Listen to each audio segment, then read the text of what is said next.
आइए अजीजों, हम आज का कलाम खुदा शुरू करेंगे और आज के कलाम खुदा में से हम देखेंगे पैदाइश की किताब। और अगर किसी को मरकजी आयत याद है तो हम सिल्वेस्टर भाई के साथ मिलकर पैदाइश 49 बाब और उसकी पहली आयत को पढ़ेंगे कलाम खुदा में से। The book of Genesis chapter 49 verse 1। पैदाइश की किताब 49 बाब और उसकी पहली आयत। और याकूब ने अपने बेटों को ये कहकर बुलाया कि तुम सब जमा हो जाओ ताकि मैं तुम्हें बता तुम्हें तुमको बताऊंगा बताऊंगा बताऊं के बताऊं कि आखिरी दिनों में तुम फिर क्या क्या गुजरे। चले, इसी आयत को अब कोई भी नहीं बोलेगा, चुप रहना है आप लोगों ने। एक बार फिर से सिल्वेस्टर भाई के साथ मिलकर पढ़ेंगे। चले, जिसकी समझ आ रही वो दें इनको। कोई भी नहीं बोलेगा, हम उनको खुद पढ़ने दें। और ये याकूब ने अपने बेटों को ये कह कर बुलाया कि तुम सब जमा हो जाओ ताकि मैं तुमको बताऊं कि आखिरी दिनों में तुम पर क्या क्या गुजरेगा। कलाम खुदा का पढ़ा, सुना, समझा और कबूल किया जाना हम सबों के लिए बाइस से बरकत का सबब हो। खुदा का शुक्र हो, आमीन। और सिल्वेस्टर भाई के लिए एक बार जोरदार सा। कभी कभार ऐसा होता है, कुछ पर्सनैलिटीज ऐसी होती है जब आप बीच में बोलते हैं तो वो कंफ्यूज भी हो जाती है। हालांकि आप अपने हिसाब से सही बता रहे होते हैं, तो कोशिश करें नेक्स्ट दूसरी बार जब हो तो उसको अकेले भी पढ़ने दें। तो कदरे बेहतर था, एक छोटी सी मिस्टेक थी, लेकिन बहुत ही ज़बरदस्त आपने ये कलाम की स्टडी की। खुदा आपको इसी तरह अपने जाहो जलाल के साथ बाकसरत इस्तेमाल करे।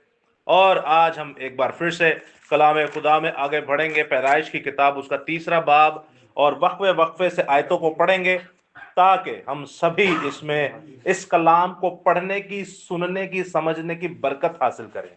तो सबसे पहले हम शुरू करेंगे यशवा भाई से। पैदाइश की किताब उसका तीसरा बाब और पहली से दूसरी आयत को वो पढ़ेंगे और उसके बाद 1 बाय 1 शहजाद भाई, सनी भाई, टाइगर भाई, इसी तरह चलेगा। पहली और दूसरी आयत।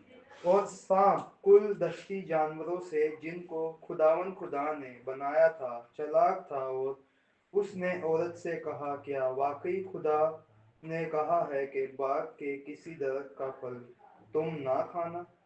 औरत ने सांप से कहा कि बाग के दरख्तों का फल तो हम खाते हैं। आमीन। जी आमीन। तीसरी और चौथी आयत हम शहजाद भाई के साथ मिलकर पढ़ेंगे।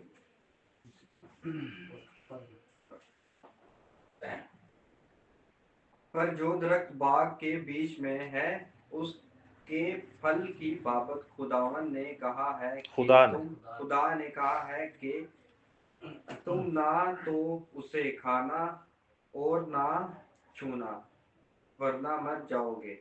तब सांप ने औरत से कहा कि तुम हरगिज ना मरोगे। आमीन आमीन। पांचवी और छठी आयत हम सनी भाई के साथ मिलकर पढ़ेंगे। बल्कि खुदा जानता है कि जिस दिन तुम इसे खाओगे तुम्हारी आंखें खुल जाएंगी और तुम खुदा की मानित नेको बद के जानने वाले बन जाओगे। औरत ने जो देखा कि वो दरख्त खाने के लिए अच्छा और आंखों को खुशनुमा मालूम होता है और अकल बख्शने के लिए खूब है, तो उसके फल में से लिया और खाया और अपने शौहर को भी दिया और उसने खाया। आमीन। नेक्स्ट दो आयतें हम ब्रेडली भाई के साथ मिलकर पढ़ेंगे।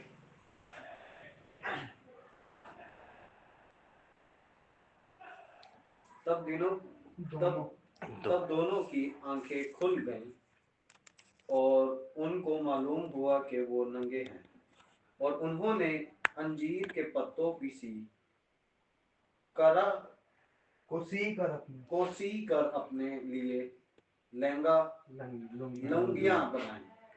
और उन्होंने खुदा की आवाज जो ठंडे वक्त बाग में फिरता था सुनी, और आदम और उसकी बीवी ने को खुदावंद खुदा के हजूर से बाग के दरख्त में छुपाया। और आखिरी आयत पढ़ेंगे हम सलवास्टर भाई के साथ मिलकर, 9वीं आयत।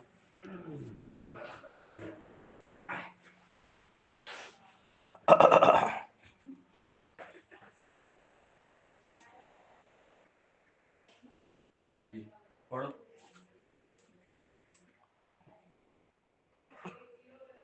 तब 9वीं आयत। तब खुदावन खुदा ने आदम को पुकारा और उससे कहा कि तू कहाँ है। आमीन। कलाम खुदा का पढ़ा, सुना, समझा और कबूल किया जाना हम सबों के लिए बारिश बरकत का सबब हो। खुदा का शुक्र हो। आमीन। अब अजीजों, कलाम खुदा हमने जाना और इसी आयत को हम पहले दिन से पढ़ रहे हैं और इसी आयत से हम सीखते जा रहे हैं। आज गालिबन 5वां हिस्सा है और 4 घंटे से ज्यादा आप कलाम सीख चुके हैं। तो आज की इबादत भी हमारे लिए बारिश से बरकत होगी। मेन प्रॉपर्टी जो है हमें हमारे सामने है वो है सांप की, कि सांप गुमराह करता है। हमने लास्ट टाइम जाना, मैं आपके सामने एक और आयत मुकद्दसा पढ़ता हूं, आपने सुनना है बस। अब आपने सुनना है और सुन के अपने आप से एक सवाल करना है। अपने आप से ये सवाल करना है कि यहाँ पे तो बहकाने के लिए अम्मा हवा को शैतान इब्लीस आया, हमारे पास आज हमें बहकाने के लिए कौन आता है कि जो हमें मसीह की मोहब्बत से जुदा करता है और हमारी पाक दामनी को नापाक कर देता है। सुनिएगा गौर से क्या लिखा है कलाम खुदा में, 2 कुरिन्थियों उसका 11वां बाब और उसकी 3री आयत में। लेकिन मैं डरता हूं, पौलुस रसूल क्या कहते हैं? लेकिन मैं पौलुस रसूल डरते हैं, जो किसी से नहीं डरता। वो सांप से नहीं डर रहा, वो हमारे लिए डर रहा है कि यार वो बहुत पावरफुल है, तो ये अपने आप को तगड़ा कर लो।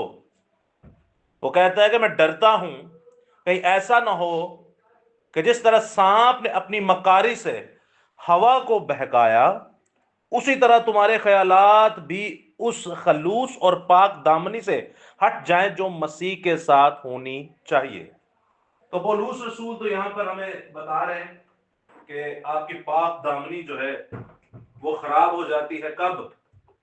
कि जब आप शैतान की बात मान लेते हैं। अम्मा हवा के पास शैतान गया, पाक से वो नापाक हो गई और खुदा मसीह से उसका ताल्लुक दूर हो गया। और अब आज हमें कौन बहका सकता है? आज वो हमारी बात कर रहा है। उनको भी सांप ने बहकाया, हमारे को भी वो कह रहा है सांप बहकाएगा।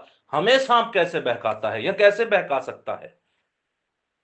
मसीह के पास भी जब सांप आया, इब्लीस उनके सामने भी आया, अम्मा हवा आदम के पास भी आया, हमारे पास आज वो कैसे आता है? या हमारे पास आता भी है कि नहीं आता? पहले तो आता है कि नहीं आता? पहले तो ये आता है, कैसे आता है? हमारे जो चरवाहे हैं, हमारे जो पासबान हैं, उनकी शक्ल में, जैसे मेरे बच्चे हैं, अगर मैं कोई गलत सीखूं तो मैं घर पे जाकर उनको भी वही सिखाता हूँ। अब वो अच्छा है या बुरा, जो मैं सीख के आता हूँ वही मैं उनको सिखाता हूँ। यानी कि सांप इब्लीस आपकी शक्ल में भी आ सकता है, जी। पासबानों की शक्ल में भी आ सकता है, खादमों की शक्ल में भी आ सकता है, और कोई जो स्टडीज यही वाला के जो हमें पास्टर्स गलत स्टडी चर्चेस में ठीक दे है। रहे हो। आप लोग कह रहे हैं कि चले खादमों की बात तो रही बाद में, हमारी औलाद है, हमारे माँ बाप हैं, हम अपनी औलाद के माँ बाप हैं। क्या हम अपने औलाद को आग में डालते हैं? यही सवाल मैंने कल भी पूछा था।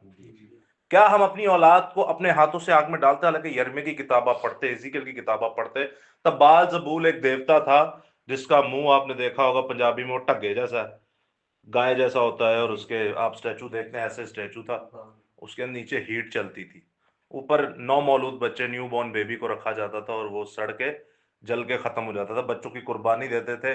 बहुत सारी वजूहात थी, कुछ फर्टिलिटी के लिए कि हमारे औलाद जिसके नहीं हो रही उसकी औलाद हो तो अपनी औलाद को कुर्बान करते हैं, कुछ फसल अच्छी हो, कुछ हवा का देवता जो है वो हमें तबाह और बर्बाद ना कर दे, आसमानी देवता थोर जो है वो हम पे बिजलियां ना गिराए, इसलिए हम कुर्बानी चढ़ा रहे हैं। तो क्या आज, और खुदा तब कहता था कि ये तुम मेरे बच्चों को जहां डाल रहे हो मैं तुमसे बदला लूंगा, आप सोचे खुदा उन्हें अपने बच्चे कह रहा है, और हैं भी। हमारे कहां से, उनके बच्चे। आज क्या हम अपने हाथों से अपने बच्चों को आग में डाल रहे हैं, या क्या हम डाल सकते हैं? डालने हैं। कैसे? गलत तालीम। सलवेस्टर भाई कह रहे हैं नहीं डाल सकते। कैसे नहीं डाल सकते? आपके माँ बाप ने मिसाल के तौर पे आपको आग में डाला है कि नहीं? डाला। कैसे? वे चर्च नहीं ले गए, तालीम नहीं दी, बाइबल नहीं सिखाई, रिवायतें सिखाई हैं। आप सबने जितने जवाब दिए बिल्कुल दुरुस्त है। हमें और दुनिया के सारे काम सिखाए गए, नहीं सिखाया गया तो ये नहीं सिखाया गया। और ये माँ बाप की सबसे पहले जिम्मेदारी। आपको पता है खुदा जब औलाद देता है तो वो एक प्रोजेक्ट है आपके लिए। वो देखता है कि इस औलाद के साथ ही करते क्या है। आप और हम औलादे तो मांग लेते हैं, लेकिन क्या आपने कभी सोचा है आप औलाद मांग रहे, इसका हिसाब भी देना पड़ेगा? हमें कभी बताया ही नहीं गया। हम अपने बच्चों को उस तरह, आपने कभी सोचा नहीं कि मुस्लिम्स क्यों, हमारे बहन भाई मुस्लिम्स जो हैं, वो क्यों अपने बच्चों को स्कूल में बाद में डालते, पहले मदरसे में डालते हैं? आपको पता है ये सारा लाइफस्टाइल जो ये बाइबल का है, यहूदियों का है, इसराइलियों का है, मसीहियों का है। यहूदी भी ये काम करते हैं, दुनिया पर राज कर रहे हैं। दीन इस्लाम के बहन भाई भी काम कर रहे हैं, दुनिया पर नाम है उनका। एक ही कंट्री काफी है, सऊदिया, बाकी तो 57 है। पीछे रह गए साई 80। यही की कारण है। हमारी माए जूठे बर्तन जाके धो लेगी, गैर कौमों के कैंप से झाड़ू ला लेगी, डबल नौकरी करके बच्चे स्कूल पा देगी, ऐ नहीं कभी पढ़ाएगी, ऐ कहने पढ़ाएगी, बड़ा भी सान के सिर ते कर दिता, चलो जी इतवार संडे स्कूल चले जाओ बस। वो हफ्ते में एक बार जाके उसे खाक सीखना है उसने जाके। चलो आपने वहां भेज दिया तो आपने सिर्फ जमना ही था, पैदा ही करना था, आपकी कोई जिम्मेदारी नहीं है। अब आप सोचे, माँ बाप तो हमारे कभी हमें एक थप्पड़ भी नहीं मार सकते, मारे भी तो उन्हें अफसोस होता है। कौन सा माँ बाप है जो अपने हाथों से आग में, दोजख, और वो भी दोजख की आग में अपने बच्चों को डालेगा? बेवकूफ बने हुए हम लोग, हमें पता ही नहीं हम क्या कर रहे हैं। कैसे कर सकता है कोई? मैं आपके सामने इस आयत को दोबारा पढ़ता हूं। इसमें लिखा है, इस एक एक लफ्ज को गौर कीजिएगा।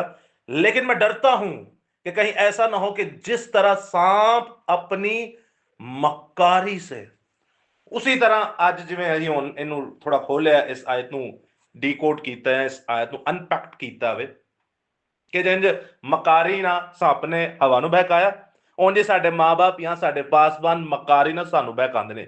ये मकारी का क्या मतलब है? झूठ बोलना। झूठ बोलना। आपके माँ बाप आपसे झूठ बोलते रहे? जी। कैसे?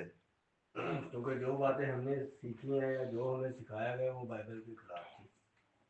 फरेब, झूठ बोलना, धोखा देना, जालसाजी, किसी को फंसा देना। आप सोचे हमारे माँ बाप ऐसा कभी चाहेंगे नहीं, लेकिन मजे की बात वो कर रहे हैं। आज आपको पता चला है, बल्कि आज क्या शुरू से सुनते आ रहे हैं, अब समझ में आई शैतान है पांव के नीचे, और हमारे ही खून ने हमें किया हुआ है, हमारे ही पासबानों ने हमें किया, और हम उसके लिए ढेर सारे पैसे देते हैं उनको। क्या लो सानू अग च सठे आ जाए। खुदा की हिकमत को कोई नहीं ना जान सकता। आज आप सांप की हिकमत को जान रहे हैं? जाना तो हमने उसकी हिकमत को भी नहीं। कैसे उसने लपेटा मारा हुआ है हमारी नस्ल को, और हमारी नस्ल खुशी खुशी से हमें आग में डाल रही है, और प्लस पैसा दे रही है कि लो पाओ मेरे बच्चों को आग च।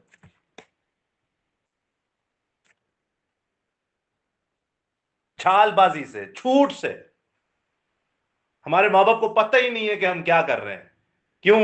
क्योंकि कलाम खुदा में लिखा है कि मेरे लोग अदब मार्फत से हलाक होंगे, नहीं हलाक हैं, डिस्ट्रॉय हैं ये, for the lake of knowledge. ये डिस्ट्रॉय है, तबाह है, ये बर्बाद है, खत्म नहीं है।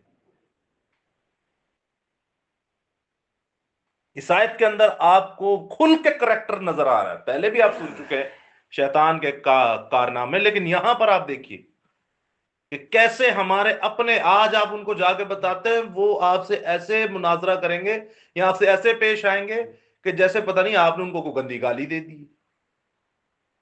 वो बात को मानने के लिए तैयार ही नहीं होंगे, बोलेंगे हम तो सदियों से करते आ रहे हैं।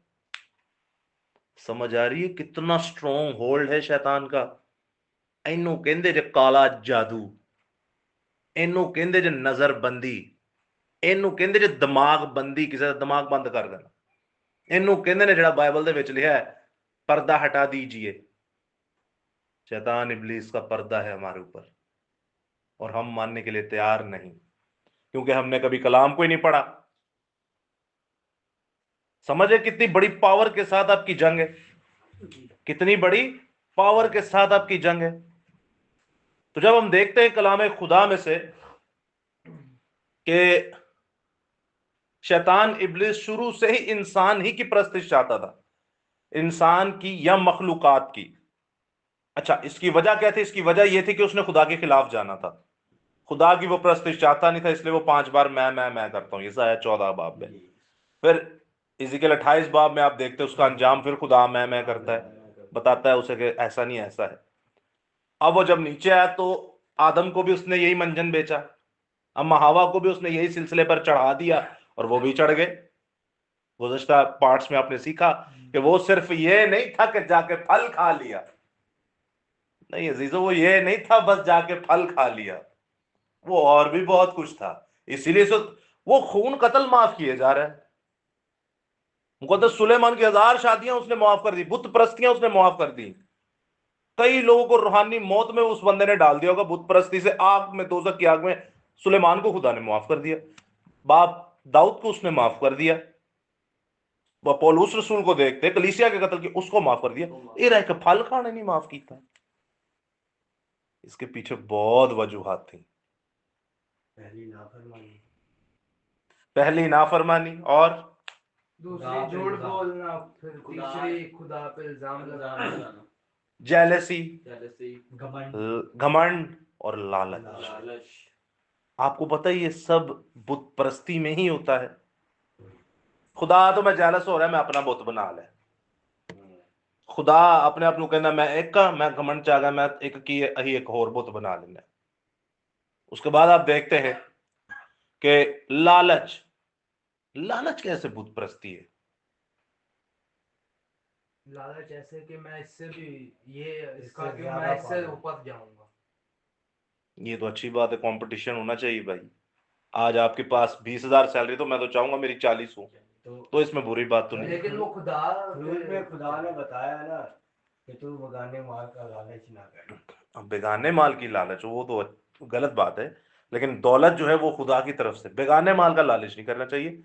लालच बुत परस्ती कैसे? ये तो लालच तो नहीं करना चाहिए बेगाने माल का, लेकिन लालच बुत परस्ती कैसे मेरे साथ आप निकाल सकते हैं। इफ्सियों की किताब उसका 5वां बाब और उसकी 5वीं आयत, अब ये आयत आप लोगों ने पढ़नी है। लालच कैसे बुत परस्ती के बराबर है?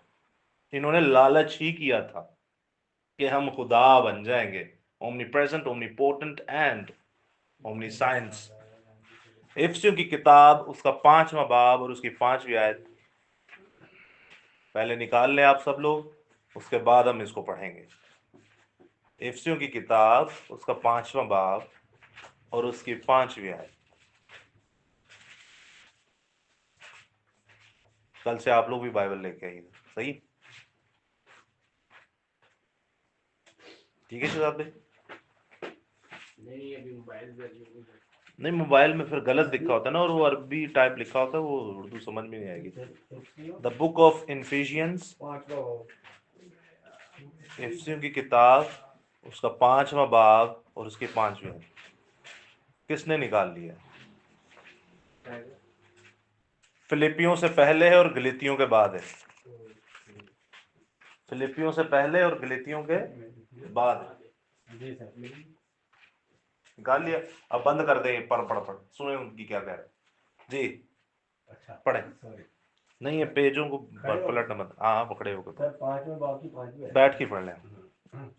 क्योंकि तुम ये खूब जानते हो कि किसी हराम क्योंकि ये तुम खूब जानते हो किसी हरामकार, आगे, या नापाक या लालची की जो बुत परस्त जो बुत के बराबर है, मसीही और खुदा की बादशाही में कुछ मेरास नहीं। हालेलुया। क्या लिखा है? क्योंकि तुम खूब जानते हो। हराम हरामकार किसे कहते हैं? हरामकार का क्या मतलब है? हराम पैदा हुआ। एक और कहते हैं ना, किसी से कोई चीज लेके हरामकारी कर। हरामकार कहना ऐसा काम जो खुदा के खिलाफ है, बदकरदारी, बदफेल, जिन्हों अक्सर हम पंजाबी में कहते हैं ओए ते हरामीपन कर रहे, बदी का काम करने वाला, ऐसा काम जो बदकारी, बदफेल हो, बद काम हो, बुरा काम हो। आदम और हवा ने बद काम ही किया था, हरामकारी ही की थी, बदकारी ही की थी। उसके बाद सेकंड क्या लिखा है ऑप्शन? नापाकी। पहले पाक थे, खुदा की नाफरमानी करके क्या हो गए? नापाक। तीसरा ऑप्शन क्या है जी? लालची। आगे लिखा है लालची की, जो बुत परस्ती के बराबर है। उसने शैतान को लिटरली सजदा कर दिया था। जरूरी नहीं कि सजदे शैतान ही उदो ही करने जो जाके और अगे शैतान लगे झुकने आ। जब आप उसका कहना मानते, आप उसकी पूजा ही कर रहे हैं, आप उसकी हमद कर रहे हैं, आप उसकी इबादत कर रहे हैं, आप उसकी प्रस्तिश कर रहे हैं, आप उसकी मदा कर रहे हैं, आप उसे प्रेज कर रहे हैं। भाई आप अगर अपने बाप की बात मानेंगे तो आप अपने बाप को प्रेज कर रहे हैं, अपने बाप की हमदो सुना कर रहे हैं, अपने बाप का नाम ऊंचा कर रहे हैं, अपने बाप को नाम को जलाल दे रहे हैं। लेकिन जब आप शैतान की बात मान रहे हो तो आप शैतान के नाम को जलाल दे रहे हैं, शैतान की पूजा कर रहे हैं, शैतान के सामने सिजदा कर रहे हैं। ये बुत परस्ती थी, हरामकारी, और उसके बाद आप देखते हैं नापाकी और लालच। ये तीनों बुत परस्ती के बराबर है। किसके बराबर है? बुत परस्ती के बराबर है। और आके लिखा है और मसीह और खुदा की बादशाही में उसके कुछ मिरास तो निकाल दिया ना बाहर। यहां पे भी आपको देखे खुदा शुरू से आखिर के अंजाम की खबर क्या दे रहे? मसीह और खुदा की बादशाही। उस वक्त वो किसकी बादशाही में थे? आदम और हवा। मसीह और खुदा की बादशाही, एलोहीम, बाप बेटा रूह कुदुस। ये मसीह यहां से आपको साबित होता है, हाँ जी वो उसी की बादशाही थी। तो निकल गए। आज अगर हम ये काम करते तो हम भी ऐसे ही हैं। और आगे जब आप देखते तो आगे लिखा है कोई तुमको बेफायदा बातों से धोखा ना दे। वो ऐसा काम कर रहे थे जिसका फायदा ही कोई नहीं। हमने सेकंड या फर्स्ट पार्ट में पढ़ा था ना, खुदा ने आदम के लिए क्या क्या किया, कितना फायदा था। मांग काम मोरा मान ले, जरा फायदा ही कोई नहीं। क्या लिखा है आगे? सुनिएगा शायद को, कोई तुमको बेफायदा बातों से धोखा ना दे। वो बेफायदा थी उनके लिए, उल्टा नुकसान। आगे लिखा है क्योंकि इन ही गुनाहों के सबब से नाफरमानी के फर्जंदों पर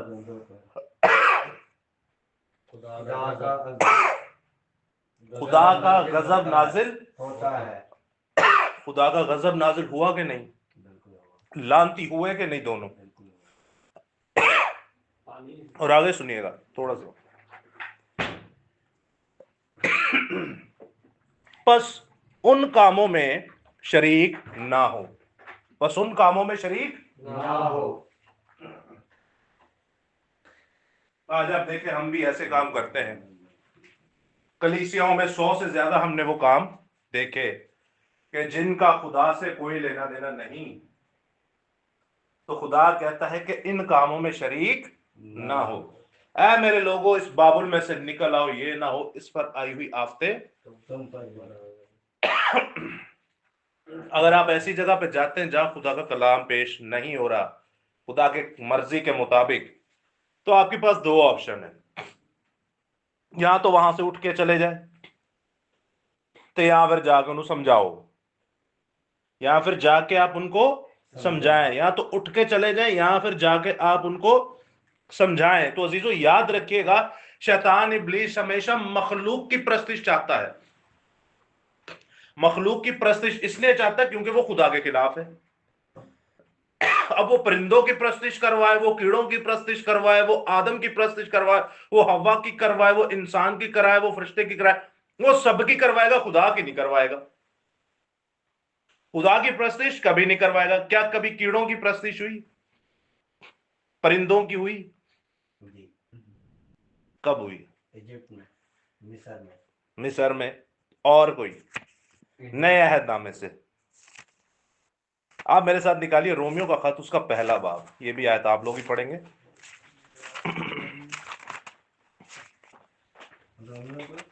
अमाल की किताब आएगी, रोमियो का खत उसका पहला बाब।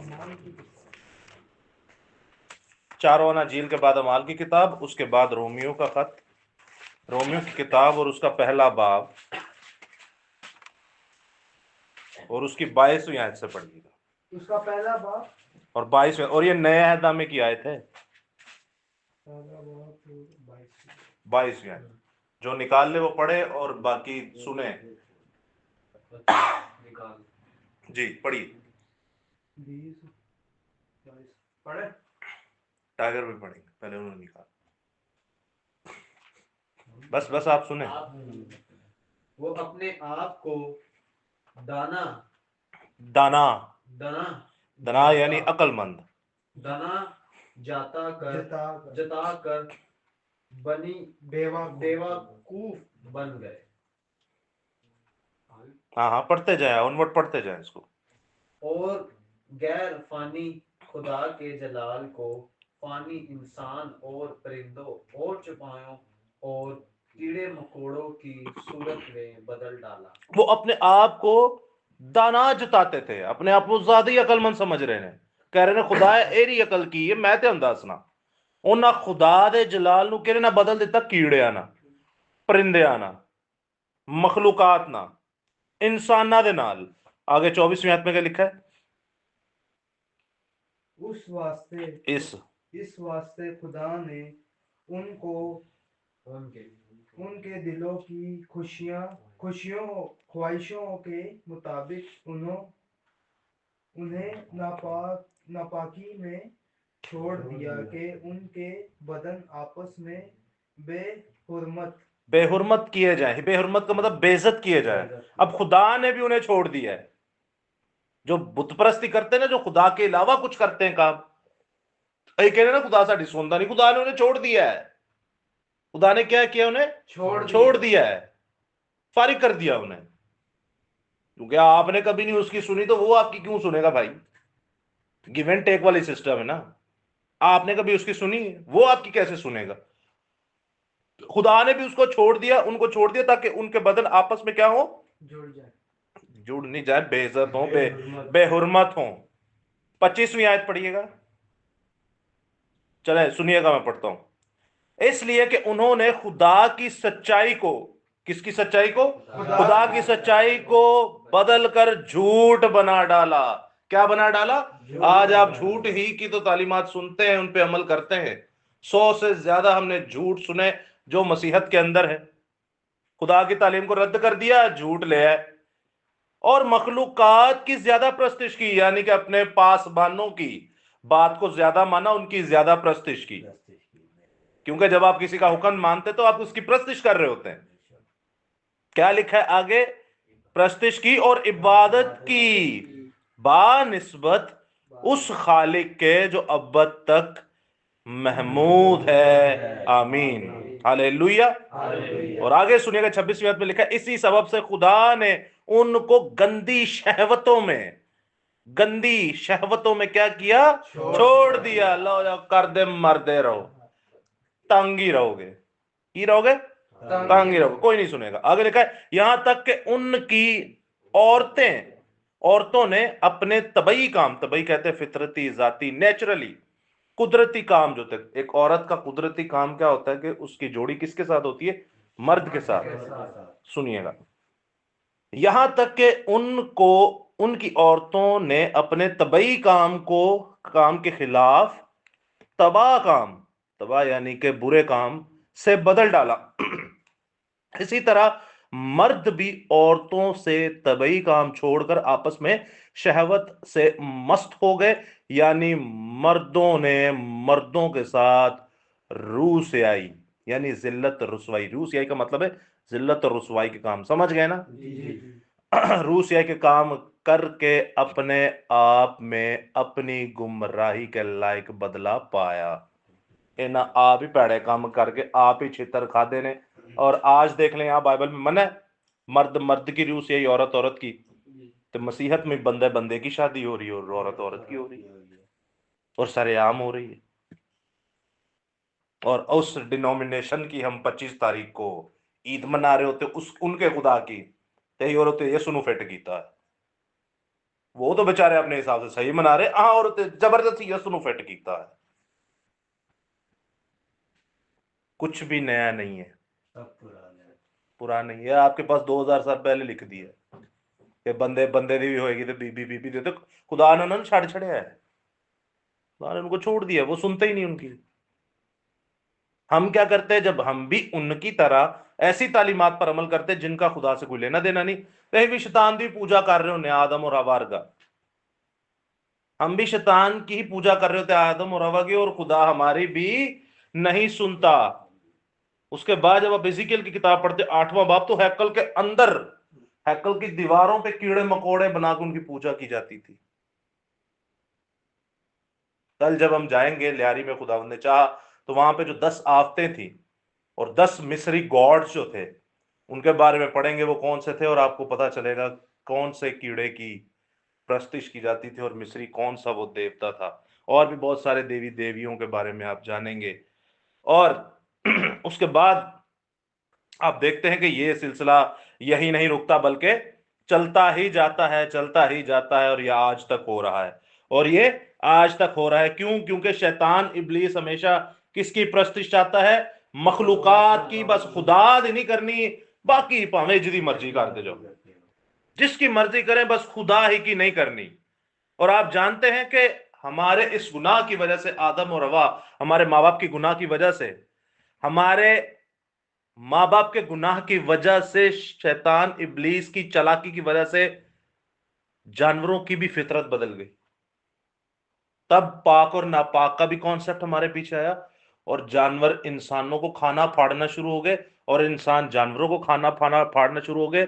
और एक जो निहायत ही खौफनाक बात है, निहायत ही खौफनाक बात है, मैं आपसे चाहूंगा कि कभी नेट पे सर्च कीजिएगा, चाहे शॉर्ट वीडियोस में या रील्स में या छोटी यूट्यूब 2-3 मिनट की वीडियो में, शिकार ही शिकार या हंट्स लिखिएगा, जानवर जो आपस में एक दूसरे को मारते हैं, तो आप वो कभी खोल के सुनिएगा और देखिएगा कि जब कोई भी जानवर आप ले लें, अगर बाज किसी परिंदे को या खरगोश को पकड़ता है, या भेड़िया किसी भेड़ को जिंदा को पकड़ता है, या मगरमच्छ किसी विल्डबीस या ज़ेब्रा को पकड़ता है, या शेर जब किसी जानवर को पकड़ता है, या हाइनास जब किसी जिंदा गैंडे को पकड़ते हैं, समंदरी हिप्पो को पकड़ते हैं, या फिर वाइल्ड डॉग्स जो हैं वो किसी जानवर को खाते हैं, या आप कमोडो ड्रैगन जो है वो किसी बकरी के बच्चे को खाता है, कभी आप उनका शोर सुनिएगा, आप उनकी आवाज सुनिएगा जो उस वक्त मर रहा होता है।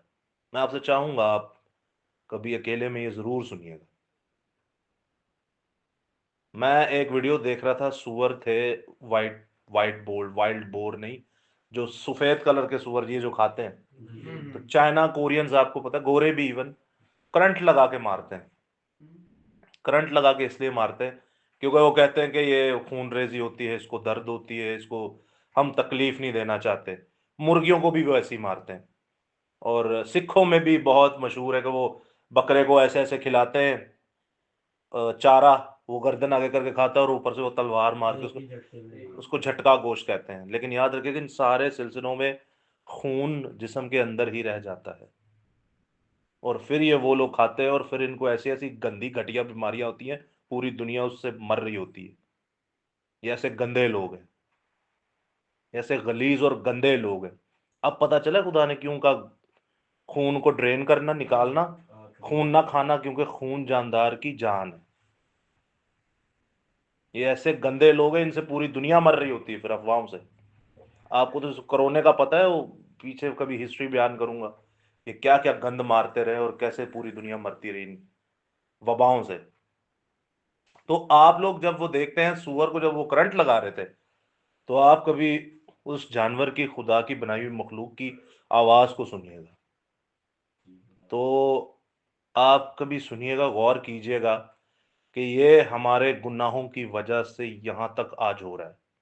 फिर खुदा ने हमें वो खाने के लिए दे दिए, लेकिन अगर नहीं जी नहीं, यहाँ और भी खाना है बड़ा कुछ। आपको नहीं लगता कि लहू बोलता है? खून बोलता है, जिंदा है ना, लहू में जान है, लहू तो जिंदा है, लहू बोलता है, आपको पता है, आप जानते हैं इस बात को, लहू बोलता है। आप पैदाइश 3 बाब पढ़ रहे हैं ना, चौथे बाब को निकालिए। लहू बातें करता है, वो जिंदा है, निकाल लिया आपने? 10वीं आयत को पढ़, चौथा बाब 10वीं है। सल्वेस्टर भाई के साथ मिलकर पढ़ेंगे। चौथा बाब और 10वीं आयत। और उससे चौथा बाब 10वीं आयत। चौथा बाब सर वही छठा तो नहीं निकाला।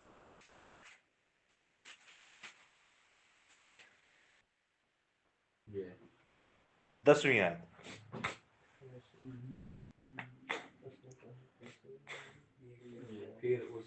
फिर उसने कहा कि तूने ये क्या क्या ये क्या किया? किया। आप देख रहे हैं नीचे जेर है, जी क्या और किया के नीचे, किया ये तूने क्या किया, किया ये तूने क्या किया, किया के नीचे देखें वो ग्रामेटिक है, जिसे आप शोशा कहते हैं। शोशा है। जबर। आप, मैंने वही बता रहा था, पुर फजल और पर फजल। तुझ पर फजल हुआ, पुर फजल। पुर जब कहते हैं आप उसे खुदा बना रहे हैं इंसान को, तुझ पर यानी कि वो मखलूक इंसान है। आप देख रहे हैं बाइबल में लिखा है कि नुक्ता और एक एक शोशा नहीं बदल सकता, ये शोशे से देखे क्या से क्या बन जाता है। तो पढ़िए, फिर उसने उससे कहा कि तूने क्या किया, आगे। तेरे भाई का खून जमीन से मुझको पुकार तेरे भाई का खून जमीन से मुझको क्या करता है? पुकारता है। तेरे भाई का खून मुझे जमीन से क्या करता है? पुकारता है। क्या मतलब समझते हैं? क्या पुकार के कहता होगा? क्या पुकारता है? मार कत्ल कर दिया। ठीक है, और आधा जवाब दिया आपने, सही दिया। आधा और क्या हो सकता है?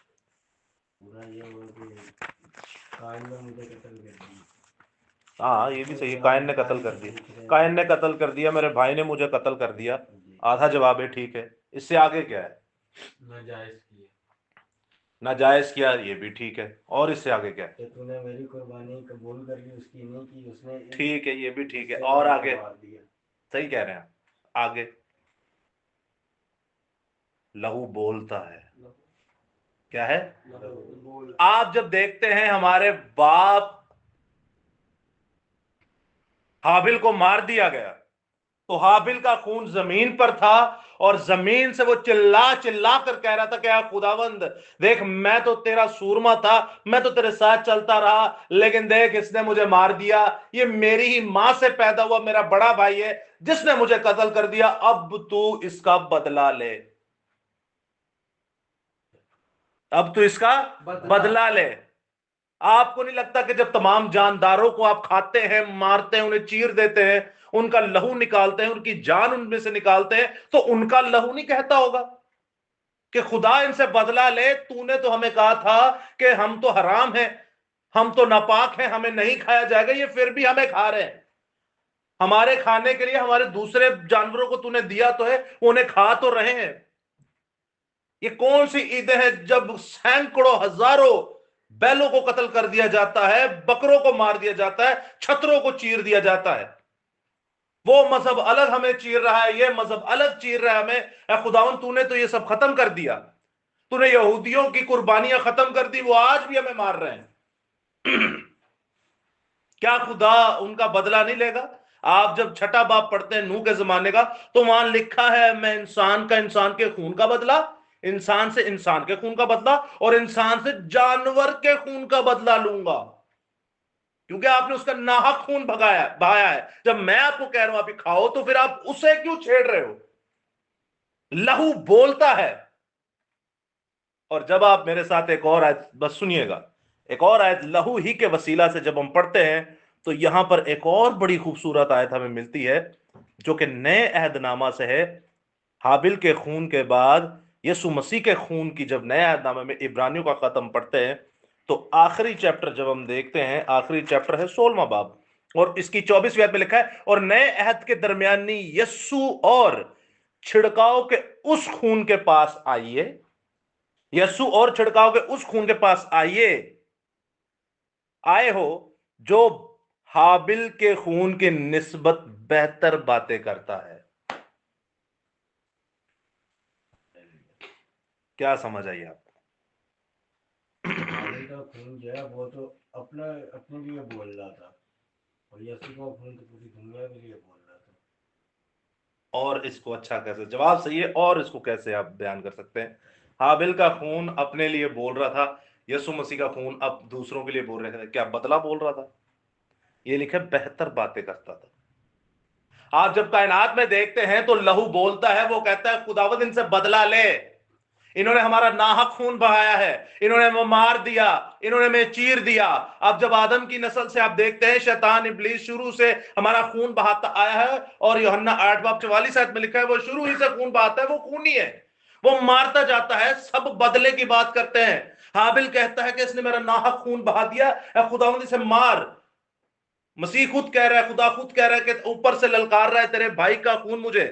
तमाम जानदार कहते हैं कि हमें मार दिया, इनसे बदला ले। लेकिन आपके और मेरे मुनंजी जिंदा खुदा के बेटे यीशु अल मसीहा, जो अल्फा और ओमेगा, इब्तिदा और इंतहा, शुरू और अंजाम, अव्वल और आखिर है, जो कहता है मैं जिंदगी का पानी, जो कहता है मैं जिंदगी की रोटी, जो कहता है मैं अच्छा चरवाहा, जो कहता है मैं हूं सो मैं हूं, जो कहता है राहक और जिंदगी मैं हूं, जो कहता है जिंदगी का पानी मैं हूं, जो कहता है दुनिया का नूर मैं हूं, जो कहता है जिंदगी की रोटी मैं हूं, जो कहता है दरवाजा मैं हूं, जो कहता है अंगूर का हकीकी दरख्त मैं हूं, जो कहता है कि पेशतर के इब्राहिम था मैं हूं। वो जिंदा खुदा का बेटा यीशु मसीह जब मरता है, तमाम कायनात के गुनाहों को अपने ऊपर लाता है, और उन तमाम गुनाहों की सजा जब वो पाता है, उसके जिस्म पर कोई गोश्त नहीं होता बल्कि उसकी तमाम हड्डियां आप गिन सकते हैं। तो वो ये नहीं कहता कि खुदावंद से बदला ले, बल्कि वो बेहतर बात करता है कि ऐ बाप इन सबको माफ कर, क्योंकि ये नहीं जानते कि ये क्या करते हैं। इन्हें माफ कर, क्योंकि यीशु मसीह हमारा और आपका मुनंजी यीशु मसीह अपनी जान को जब देता है, अपने नजराना जब देता है, अपना खून जब देता है, तो यीशु का लहू, यीशु का खून इन तमाम जानदारों से, इवन हाबिल से भी बेहतर बात करता है। और वो बदला नहीं चाहता बल्कि मुआफी चाहता है। सो एक बार जोरदार ताली यीशु मसीह के लिए। अजीजों, ये है बेहतर बात खून की। लेकिन याद रखिएगा कि अगर वो बदला मांग रहा है और वो रास्तबाज है, तो खुदा उसकी भी सुनेगा। अगर वो रास्तबाज है हाबिल, और उसका कत्ल हुआ, और उसके ऊपर है कि ये बदला मांगे या मुआफ करे, और अगर वो बदला मांगे तो उसका बदला। और आप देखते हैं फिर काइन के साथ हुआ क्या। शैतान इब्लीस भाई को भाई से लड़वा देता है। दोनों सगे भाई थे। शैतान इब्लीस कजन को कजन से मरवा देता है।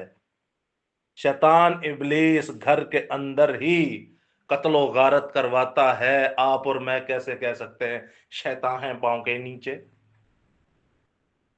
भाई की भाई से नहीं बनती, बाप की बेटे से नहीं बनती, बेटी की मां से नहीं बनती, बेटी की बाप से नहीं बनती, बेटे की मां से नहीं बनती।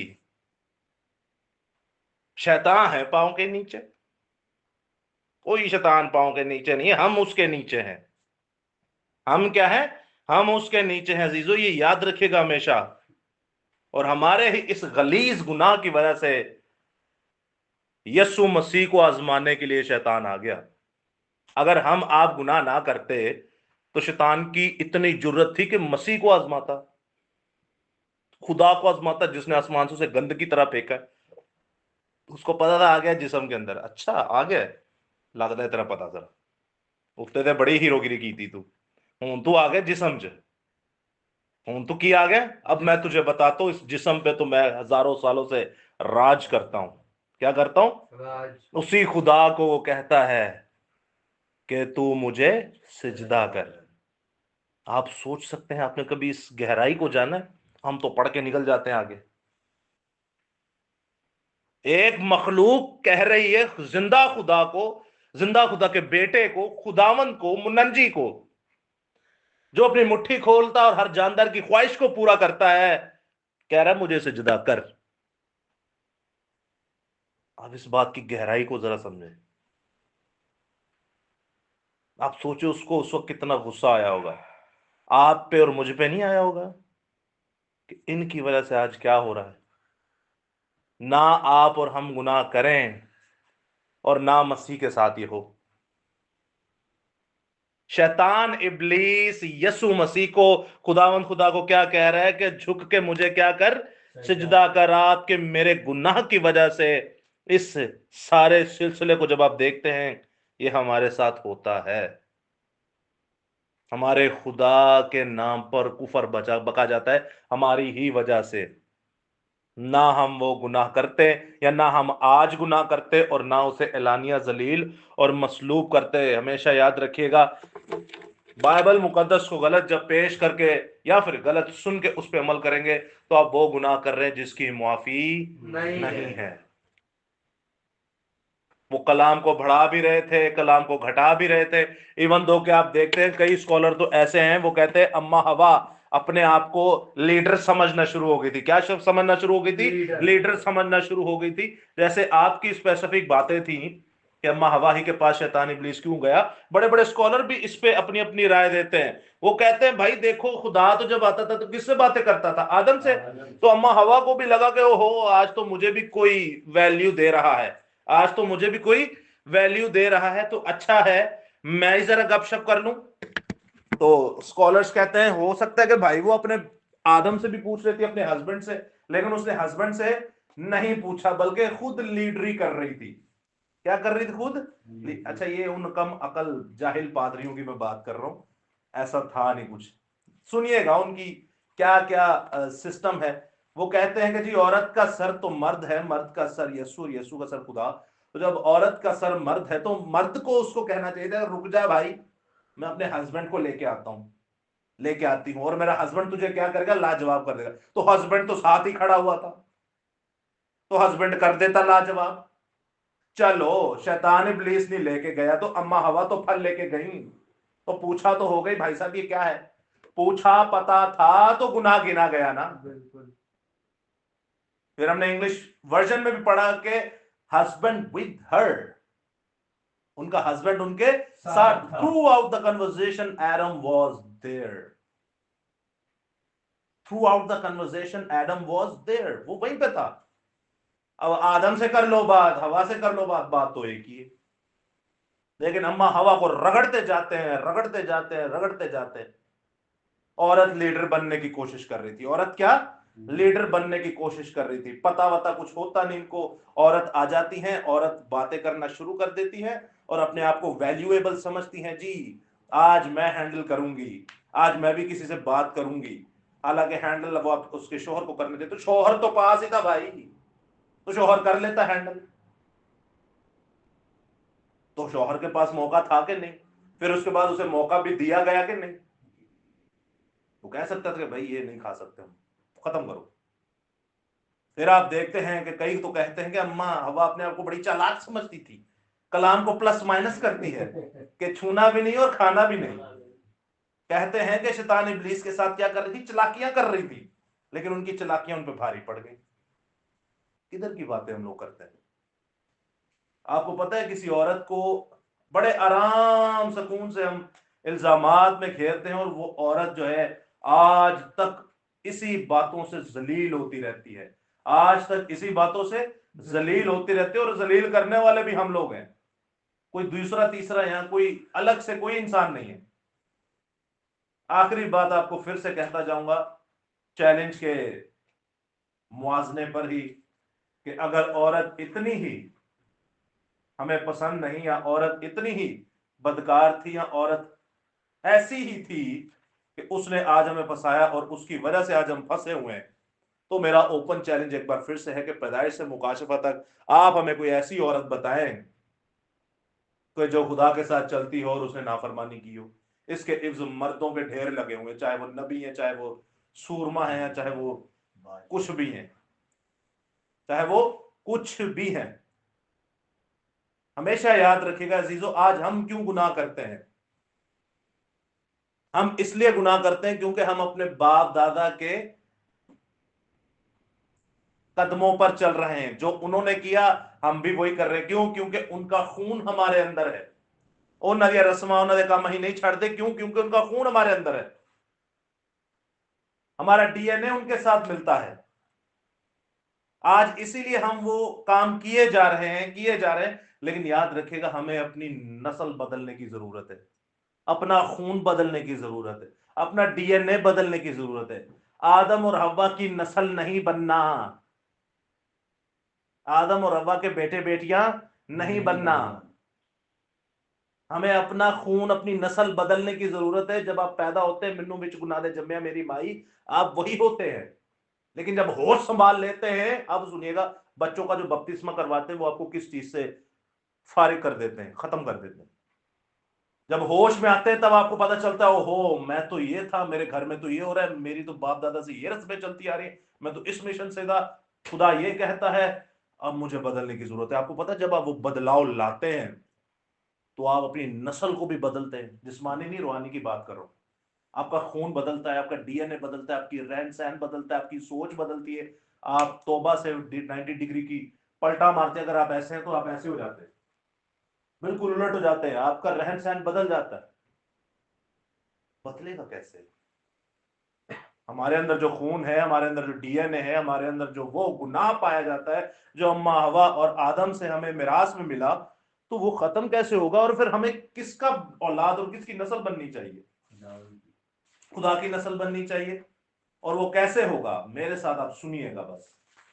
गलीतियों की किताब उसका 3 बाब, और यहां पर क्या लिखा है, रख दो बाइबल में। गलीतियों की किताब और उसका 3 बाब और उसकी 26वीं आयत में लिखा है, फिर 27 और 28 भी पढ़ेंगे, क्योंकि तुम सब उस ईमान के वसीला से जो मसीह यस्सु में है, तुम सब उस ईमान के वसीला से जो मसीह यस्सु में है, खुदा के फर्जंद हो। किसके फर्जंद हो? किसके फर्जंद हो? किसके फर्जंद हो? खुदा की नस्ल बनने के लिए तो खुदा का आपको डीएनए भी तो चाहिए होगा भाई। किसी की नस्ल आपने बनना है तो आपको उसका डीएनए चाहिए, उसकी रूह चाहिए, उसका खून चाहिए, उसका चाल चलन चाहिए, उसकी जैसी आदतें भी तो चाहिए। अब वो कैसे मिलती है, आगे सुनिएगा। और तुम सब जितनों ने मसीह यीशु में शामिल होने का बपतिस्मा लिया, मसीह को पहन लिया।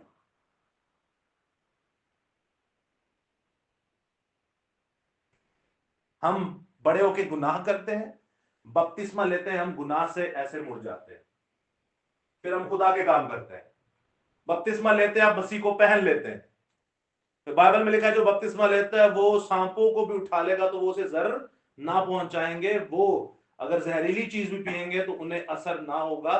वो बदरूहों को निकालेंगे, वो नबूवतें करेंगे, वो मौजज़ात करेंगे, वो कलाम पेश करेंगे। आज छोटा बच्चा सारे काम केंद्र करेगा। अब वो जो बचपन से लिया हुआ है, वो जब बड़ा होता है उसको बोलते हैं ले, वो कहता है मैंने तो लिया है। आपको पता है आपको किस चीज से महरूम किया जा रहा है? आपको आदम ही की नस्ल में मरना पड़ेगा। हमें तो खुदा की नस्ल बनना है। वो कह रहा है तुम जितनों ने मसीह यीशु के नाम का बपतिस्मा लिया, तुमने मसीह को पहन लिया। क्या किया? पहन लिया। और फिर आगे देखिए, ना कोई यूनानी रहा, ना कोई यहूदी रहा, ना गुलाम, ना आजाद, ना कोई मर्द, ना औरत, क्योंकि तुम सब मसीह में एक हो। और अगर तुम मसीह में एक हो तो बाप इब्राहिम की नस्ल और वादा के मुताबिक वारिस भी हो। आप खुदा के फर्जंद बन जाते हैं। आपकी नस्ल भी चेंज, आपका डीएनए भी चेंज, आपकी तमाम हरकत भी चेंज। आप एक अलग ही मखलूक होते हैं, आप एक अलग ब्रीड होते हैं। लेकिन अजीजों, क्या ही फायदा कि जो हमारा बाप आदम हवा आज तक रसूमात करते आ रहे हैं, हम भी वही रस्में करते रहे, तो फिर तो हम खुदा की नस्ल तो ना हुए, फिर तो हम किसकी नस्ल हुए? आज शैतान की नस्ल। और आपको पता है जब ऐश वेडनेसडे आता है तो हमें क्या लगाया जाता है? खाक। और वो क्या कहते हैं लगाने के बाद? कभी लगाओ, सुना है क्या कहते हैं? आपने लगवाई कभी? नहीं सर। आपने लगवाई है? क्या क्या कहते हैं वो? अबे तो बहरे होते हो क्या? क्या कहते हैं? अच्छा, मैंने तो बहुत दफा लगवाई है। और वो कहते हैं तू खाक है और खाकी में, तू खाकी और खाकी में। अच्छा, सजा आदम वाली तो आई ते बना असली भी आई जाते, वो भी पुठी। और प्लस का निशान होंगे कि पुठी बनाई जाने, पुठी सलीब बनाई जा रहे ने, प्लस का निशान बनाई जा रहे ने। तू खाक ही और खाक में, तो खाक ही खाक में लौट जाएगा। तो ये तो लानत है भाई, ये तो सजा मिली है। तू खा के और खा के मैं लौट जाएगा, ये तो सजा मिली तो लानत है। आपको मुझे क्या बनना है, क्योंकि तुम सब उस ईमान के वसीला से जो मसीह यस्सु में हो खुदा के फर्जंद हो। खुदा का फर्जंद तो कभी मर ही नहीं सकता। वो तो कहता अगर तुम मुझ पर ईमान लाए हो तो तुम हमेशा जिंदा रहोगे, अगर तुम मर भी गए तो भी जिंदा ही रहोगे। आप हमें दोबारा उस लानत में भेज रहे हैं, क्यों? क्योंकि आपने कभी मसीह यीशु का बपतिस्मा नहीं लिया, आप उसको जानते ही नहीं। तो वो सही आपसे कह रहा है कि पुत्र वड्डा होके भी नहीं लेना, तू आदम दी ला दे, आदम जी मरी। हमें खुदा की औलाद बनना है। कितना बड़ा आपसे छीना गया ये हक। पता चल रहा है आपको शैतान इब्लीस कैसे काम कर रहा है, आपसे क्या करवा रहा है वो? आपको आदम से खुदा की नस्ल बनने नहीं दे रहा हो। भाई तू ले लिया बचपन से, की कर लिया तू ले लिया, और की ला ली जी तू राख ला ली हुन बस राख तू ला ली बस ऐ हो गया। तो मेरे साथ सुनिएगा, यशायाह की किताब में आज हम राखें लगाते फिरते हैं, खाके लगाते फिरते हैं। तो यशायाह की किताब उसका 61वें बाब लेकर सुनिएगा, रिहाई की खुशखबरी। यहां पे आप देखते हैं खुदावंद यीशु मसीह जब आके एक जुमला बोलते हैं कि खुदावंद का रूह मुझ पर है। ये सिलसिला कब हुआ, ये कब का वाक्य है, आपको याद है कुछ? जी, जब वो बपतिस्मा लेकर निकले तो ऊपर से कबूतर आया और ऊपर से आवाज आती है, नहीं गलत हो गया। चले मैं आगे पढ़ता हूं, सुने समझिएगा। खुदावंद का रूह मुझ पर है क्योंकि उसने मुझे मसा किया ताकि हलीमों को खुशखबरी सुनाऊं।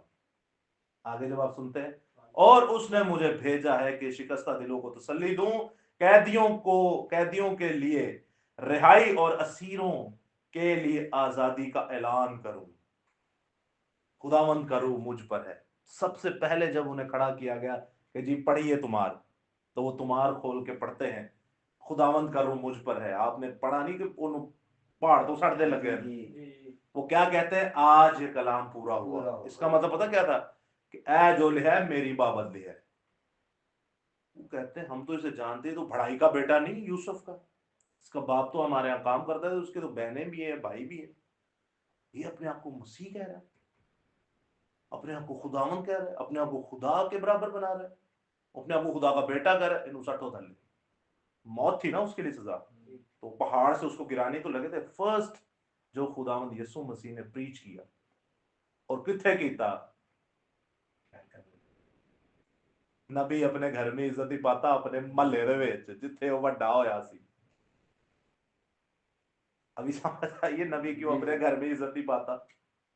तो लगे रहो अपने घर, कोई नहीं सुनेगा, चल दबा है तो वो दूजा आएगा फिर सही कह रहे हैं। पता है क्यों? ये मसीह के साथ भी हुआ है भाई। अगर आपके साथ हो रहा है तो आप तो मसीह के कलाम को पूरा कर रहे हैं, ये तो अच्छी बात है। आपके सामने खुदा का कलाम आया, उन्हें भी क्या कि जी खुदावंद का रूह मुझ पर है, तो उन्हें मारा लगे हैं।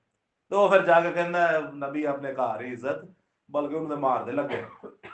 आपके ऊपर भी थोड़ा सा तशद्दुद तो होता ही होगा, चाहे गालियों का हो चपेड़ों का। ज्यादा करोगे तो आगे इतने तक गल पहुंच जाएगी। तो आगे पढ़ते हैं, ताकि खुदावंद के साले मकबूल का और अपने खुदा के इंतकाम के रोज का इश्तिहार दूं और सब गमगीनों को दिलासा दूं। अब सुनिएगा टू द पॉइंट, सयून के गमजदों के लिए ये मुकर्रर कर दूं कि इनको राख के बदले सहरा, राख के बदले सहरा और मातम की जगह खुशी का रोगन और उदासी के बदले सताइश की खिलात बख्शूं, खबर बख्शूं। ओ सानू लाई जांदे हो कि राखां ते खाका लाई जांदे हो। खुदा कह रहा है यशायाह दी किताब च पेशन भी कर गया, और भाई जदों मैं आऊंगा, यस्सु जदों आएगा, यस्सु कलाम कर रहा था ना खुदावंद का रूह मुझ पर है। वो कह रहा है जब मैं आऊंगा राखे खाके नहीं लगाना, आदम की औलाद मत बन जाना, मैं खुशी का सहरा सजाऊंगा। शौहर दुल्हा कौन है हमारा? तो आपको भी दुल्हा ही बना रहा है वो। कहता दुनिया का नूर मैं हूं, सो दुनिया के नूर तुम भी हो। वो कहता है मैं बाप के तख्त पे बैठूंगा और तुम भी बाप के। तो कहता है जब मैं दुल्हा हुआ तो तुसी भी दुल्हे ही हो। और राखा लानिया छड़ दो, मातम करना छड़ दो। बोला मातम उदासी, राख लेंट ऑफ सीजन, लेमिटेशन से मातम का सीजन आ गया 40 रोजे। वो कह रहा है छोड़ दो ये मातम मनाना, अब सहरा। तो जो सहरा शादी दूल्हा आंदा है तो की मातम होता है, की होता है, नाच रंग होता है, खुशियां होती हैं, मजे होते हैं। इंजॉयमेंट होती है। हमारा यीशु जब आएगा सबसे आगे तो मैं आऊंगा नचन वास्ते, क्योंकि मेरी खुशी है ये। आ वाला डांस ਜਿਹੜਾ ਫਿਰਦਾ ਫਿਰਦਾ है वो तो चवलपुना करते हैं। दाऊद का नाम लेते, दाऊद के कपड़े भी उतर गए ने, इन्होंने नहीं उतर दे। अब सोचे ना फिर मिलावट है, बगावत है। उसका बेटा मारा था, इनके नहीं मरते। बस यही मसले हैं सारे। तो आप देखते हैं कि उदासी और मातम को वो क्या करेगा, खत्म करेगा। और आपके सर पे वो भाई वो आ चुका है, वो आगे बढ़ के जा भी चुका है। आपके सहरों पे वो ताज और आपके सरों पे वो सहरा सजा चुका है। फिर आज हम क्यों ये काम करते हैं? और ये वही लानत आदम की, तू खाक और खाक में लौट जाएगा। सानू ओथी वाड़ है इन्होंने, ओथी वाड़ने इन्होंने, हम वड़े हुए। मजा तो हमारा भी है ना कि हम भी क्या है, वड़े हुए हैं। सो खुदा आपको बड़ी बरकत है। खुदा हमेशा आपके साथ हो। खुदा हमेशा आपको अपनी पनाह में रखे। जय यीशु दी, हर शय यीशु दी।